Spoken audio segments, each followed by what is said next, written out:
Wait, what are we doing? That man's smile about to be on the floor. This how you do your teammate? All right, what's up, review crew? I'm back with another review, and this time we're gonna talk about Him, the 2025 thriller, and my second most anticipated film of the year. This movie, in certain aspects, didn't disappoint, but it did leave a lot to be desired at some points. Mainly a certain point, but we are going to get down to it. Today's review will be light spoilers. If you haven't seen the movie, you can watch it.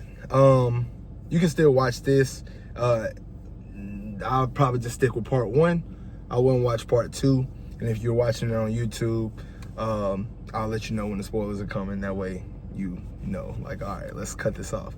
But the movie is broken down into 6 days. It does start with Cade, which is Tyriq Withers. He is already like world renowned as the best college football quarterback, and he is being heavily touted or highly touted by these USF programs, which of course is like the NFL. He is working out at school, at his high school one day, and during that time, he gets attacked. When he's attacked, that's why you see the staples in his head in some of the trailers. It's basically shown that he is dealing with blunt force trauma. This, in parallel, is also what happened to Marlon Wayne's character, Isaiah White, when he won his first championship on the game-winning drive. He broke his leg, bones sticking out of his leg, a very gory sight, but he bounced back and won 7 more, declaring him the GOAT with 8 championships. I do like how they made him have 8 championships to kind of contrast with Tom Brady having 7, because saying, you know, if he had less than that, we could have been like, yeah, you know, Tom Brady still had more. So it was a nice touch there. Cade is invited to spend a week on Isaiah's ranch to train. So the cool thing about this movie is it's layered like onions, and every single day has a different name. I did write that down here so that I don't forget. Day 1 is fun, all right? And fun is exactly what you think it is. He introduces himself to Cade, lets him know kind of what he went through in a light sense, to know that it's gonna take a lot, but we're gonna get to it and we're gonna have fun while doing it. The training session is pretty much just Cam throwing the ball, showing how quick he is. It's very lighthearted. It's funny. It's cool. It's chill. It's a nice build up to what's to come. One thing that we do see is Isaiah doing blood transfusion. So he's taking blood from himself and putting it in like the bag for what he calls a rainy day. Maybe he's hungover. Maybe he's dehydrated. He plans to put that blood back into himself. So it's basically like a reserve. He keeps a blood reserve for those days that he needs a little extra kick. Then we go to day 2, which is poise. This is when we kind of start seeing a shift in what's going on. He takes Cade out for a run. During this run, Cade gets exhausted. He passes out, and he starts to envision things. He's starting to see things. The attacker, he sees that. It's a young lady who's a huge fan of Isaiah, who verbally attacks Cade, telling him basically, hey, we don't want you. Like, you're not the GOAT. You're nobody. We want Isaiah. We don't want you. Which kind of plays into where we head in this film. With the day 2 being poise, we see Cade crumble, but Marlon's there to pick him back up and let him know, hey, this is just all part of the process. He helps him with his breathing. He gets injected with some blood, and that actually becomes something that is revolving in this movie. The injection of the blood is almost like adrenaline for him, and we find out why later in the movie. But that's in totality, that's what day 2 is, boys. Day 3 is leadership. Now, day 3 is probably the best part of the movie. This is when we finally see, like, oh, this shit is fucked up. So everybody's seen the trailer where the white boy is getting hit in the face with the football, right? Well, the reason why that is happening is because anytime Cade makes a mistake, somebody has to pay the price. As a quarterback, anytime you fall short, the blame is always on you. So when you're fucking up, somebody else is paying that price, it starts to rattle you. So Cade is witnessing this man pretty much dying. That's what Cade calls it. He's pretty much dying, and it's like, it's rattling him. He's like, oh shit, like if I fuck up, he's gonna get hit again. Oh, if I fuck up, he's like, he might die. Like, so it's a lot riding on this. And Marlon gives one of the best performances, like sadistic, laughing. He's yelling at him. He's intense. He's like, what you gonna do? Okay, he dying over there. What you gonna, like, it's, Marlon Wayans deserves, like, he's not gonna get an Oscar for this movie because the movie wasn't good enough to get an Oscar, but he deserves his fucking roses. Him and Tyriq, they do amazing. No complaints from either one of those men. But that's what day 3 is. It's just showing, like, how to be a leader, which is why it's called leadership. Now, day 4 is resilience. Day 4, still training. They're doing a drill where the quarterback's in the pocket and a group of linebackers are running at him, and he's avoiding the linebackers. He's getting his ass punished, like smacked. Those staples start to get irritated. He's getting hit in the head, which earlier in the movie, the doctor is like, hey, blunt force trauma could possibly end this man's career. So we need to be vigilant in keeping him protected. That's what she says to them. That's what the doctor says to the family. She kind of warns them not to let him play football, but then he asked the question as a fan, like not as a doctor, but as a fan, what would you do? And then that, of course, leads us to day 1, which we're right to assume that she said as a fan, I would love for you to keep playing because he's great. During that drill, though, he's getting smacked, and Marlon's insulting him. He's talking about his dead father. He's talking about how his father never loved him, how he's weak, he's a bitch, he's a African American, he'll never amount to shit. He's just rattling them. Something clicks into him.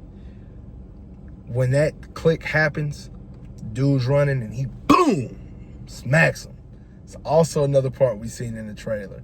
When he rings that boy's bells, he instantly seizes up, has a seizure on the field, and Marlon looks at him like no expression, just staring at him. He kind of like he don't know what to say. He's scared. The teammates, they all taking off their helmets, walking up to him real slow. He's like, I don't know what to do. Like, this is what you wanted me to do, but now you looking at me like I made a mistake. Marlon starts laughing, and he's like, there he goes. That's what I've been waiting on. And that's where we're gonna cut off part 1, because I do want to make sure that I'm leaving enough room for the next version. But please stay tuned as we continue. Part 2, we're gonna stick with resilience. As the guys on the ground season up, and they walk up, and Marlon starts to laugh, he hugs him and he tells him, I'm so fucking proud of you. This is, you know, Kay's like, okay, like I did do the right thing. I am good. I'm straight. All right, we cool.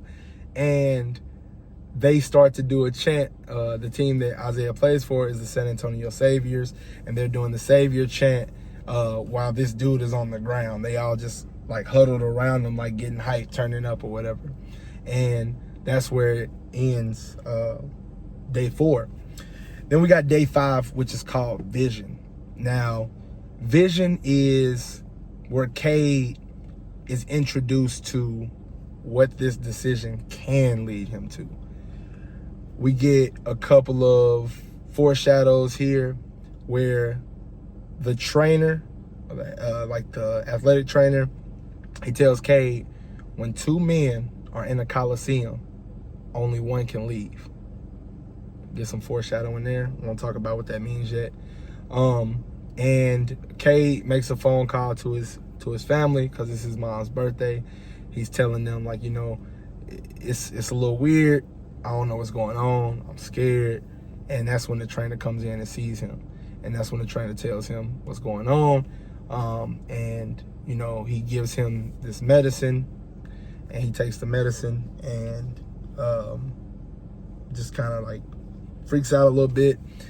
But he goes to the very next day, but it's still the same day. He goes to a party with Isaiah White's wife. When he goes to the party with her, she tells him, like, hey, like, we're in this place because they don't want other people, like the outside world, to know about the rituals that they do. It kind of goes over his head for a brief second. Then he's like, wait, rituals? Like, what you mean by that type of deal, you know? And to which she responds, like, you'll see what I'm talking about. Like, she kind of brushes it off. And when he goes in there, he sees the owner of the team, his agent, and everybody's just cheering, and he's having a good time. It's a party scene, and they drink wine. But the wine is actually the blood of Isaiah White, okay?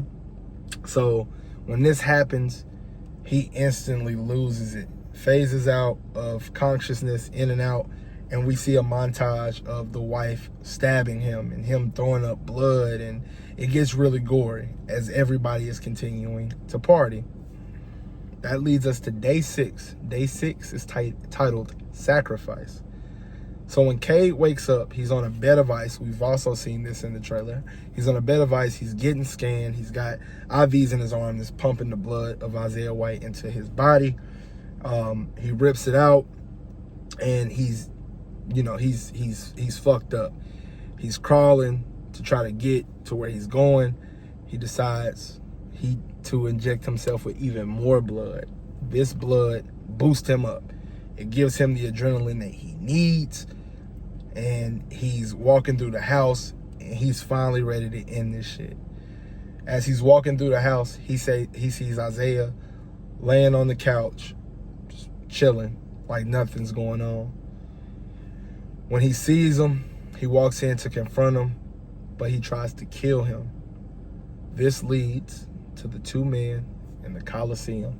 The door closes behind them. Isaiah White then reveals that the blood that you've been taking is not my blood. It is the blood of the predecessors, and I'm just the successor. So what goes on in this is, it was a guy who, let's just call him like the original. The original passed down his blood to a person, and that person passed his blood down to Isaiah, and this next person is going to be Cade, if he can escape the Coliseum. We get a final showdown with Isaiah and Cade as we try to see which one of these two men are going to leave the Coliseum. A fight ensues. It gets brutal. Cade's up. Then Marlon gets him. He breaks his arm. It is so gruesome. And it's like, all right, this is over. Cade manages to defeat Marlon.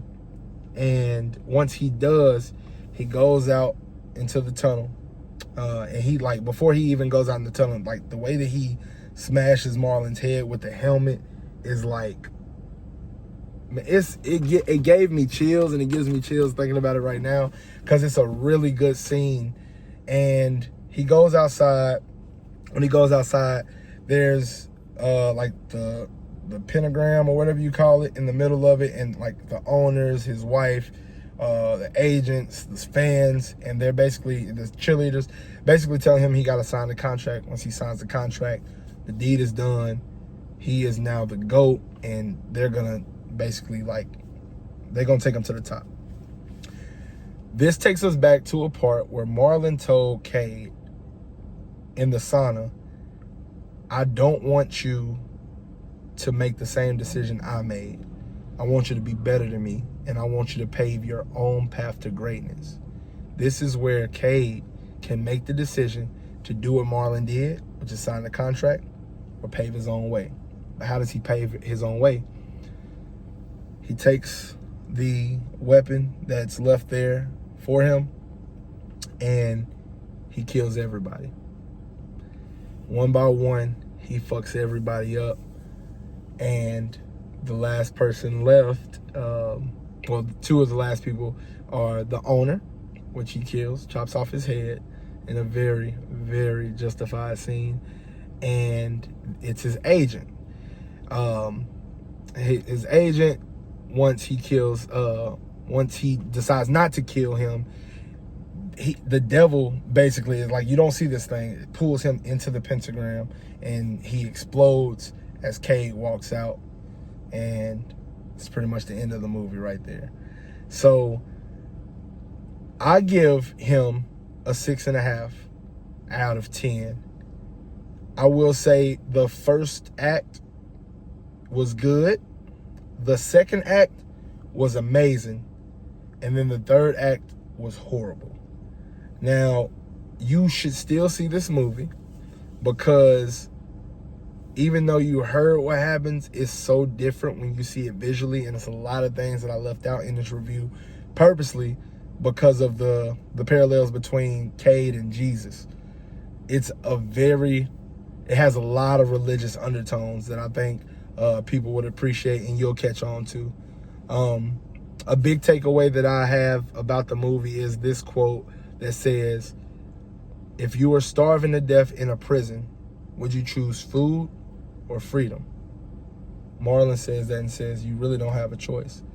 Basically, I think that meant with Cade, you want this, but no matter what, you're fucked.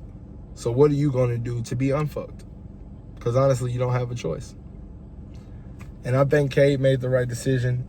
And I can see a number 2 coming of this. If they didn't make a number 2, I wouldn't be mad about it. But I do kind of want to see what is to happen with Cade Cameron when it's all said and done. But for a lot of you probably already seen the movie. If you have, man, comment. Let me know what you thought about the movie. Give me a 1 to 10 rating. What was your favorite part? What's your biggest takeaway? What did you love? What did you hate? And I'm looking forward to hearing y'all responses. But I definitely enjoyed the movie.